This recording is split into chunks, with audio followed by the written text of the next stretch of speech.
Hello, we are very excited to share with you the new performance review process for First Choice Health. This is a recorded training to show you how to use the new review template.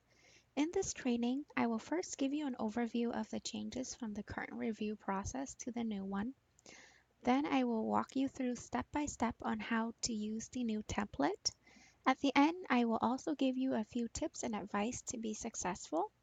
As always, if you have any questions or need any help, feel free to reach out to HR. There are a few major changes from the current review process to the new one.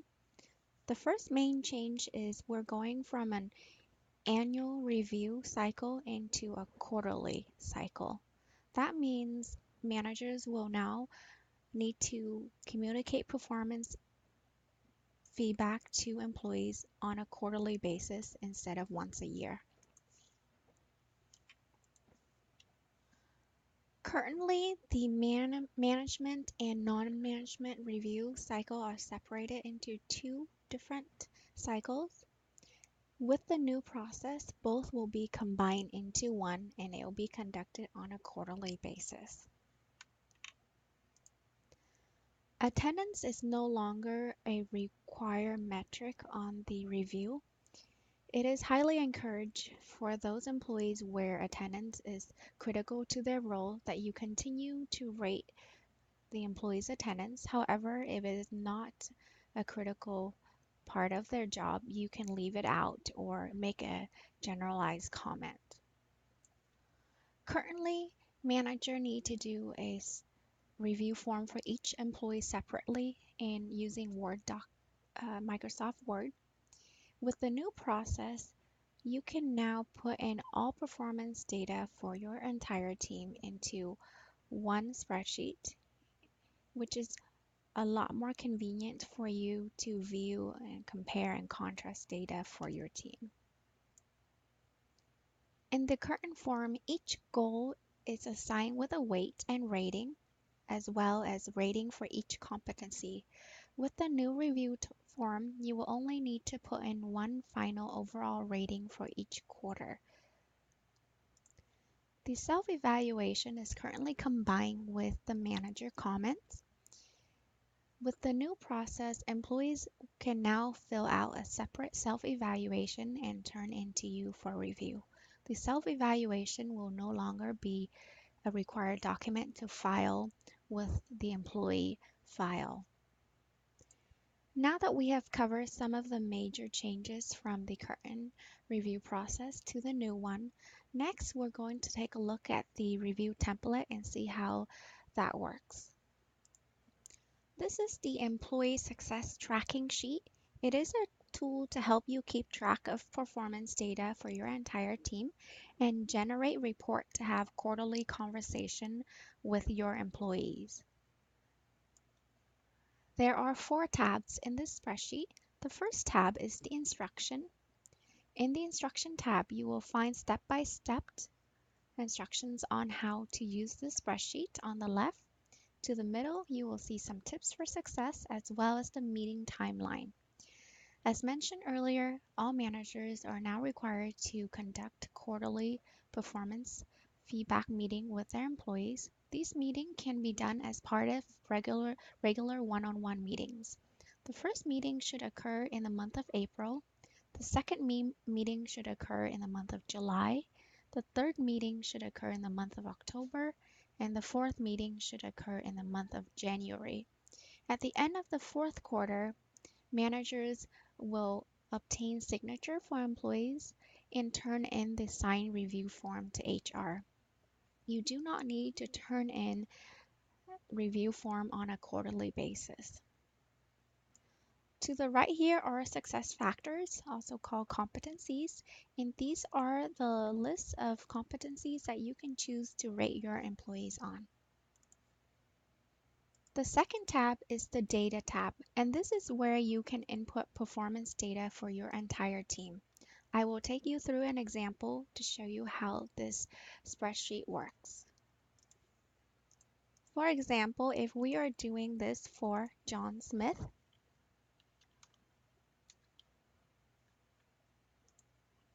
For the quarter, it's a drop-down list. I'm going to choose quarter 1 for John and put in his job title, Operations Manager.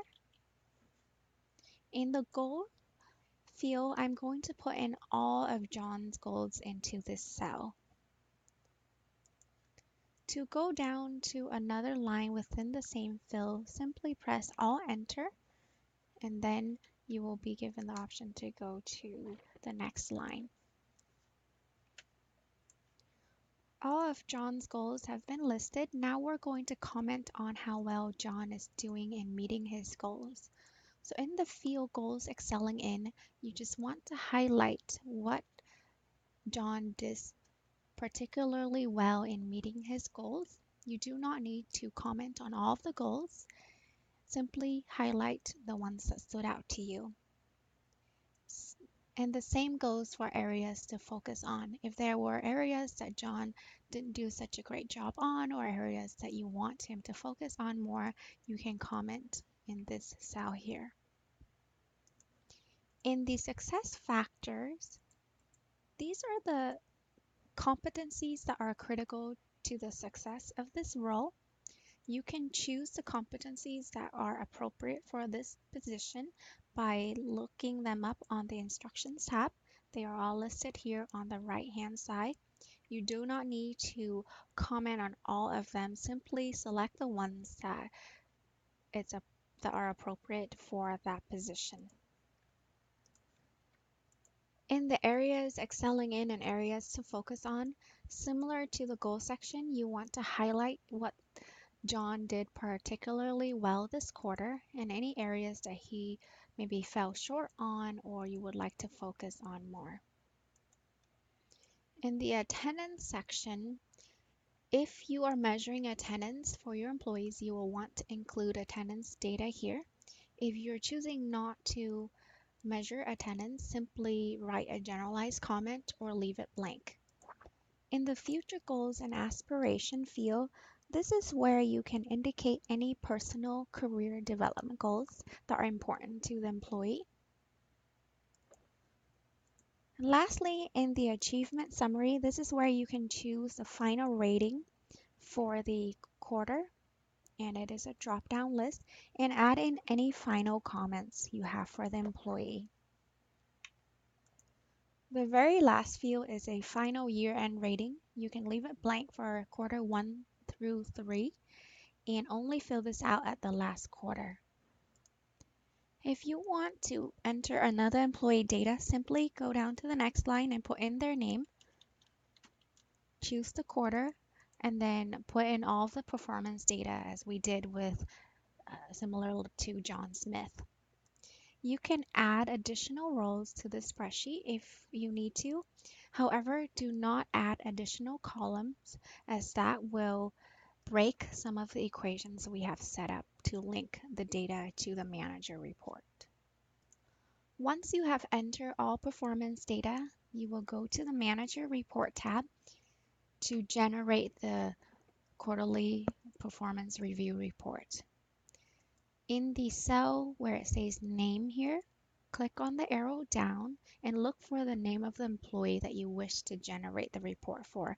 If you don't see their name here, you need to click on the arrow up to scroll up. I'm going to choose John Smith, that's the employee we did earlier.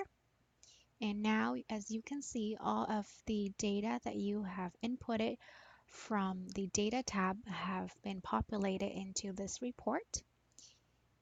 The first report you see is for Q1. Going to the right here is Q2. It is blank because we didn't put anything in. The bottom left is Q3 and the bottom right is Q4. You can use this report to communicate with employees by printing out a hard copy or emailing it to them prior to your performance conversation. To print, simply click File Print and you'll see that each quarter will be printed on one page. If you wish to send this report to your employee, be sure to save it as PDF. Do not send this as an Excel format as the employee may be able to see all of the department data. Lastly, we will go over the self-evaluation tab.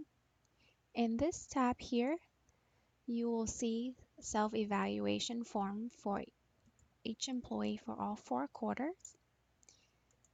Simply choose the name as you did in the manager report. So I'm going to John Smith, and all the goals that you have put in for John Smith will show up here.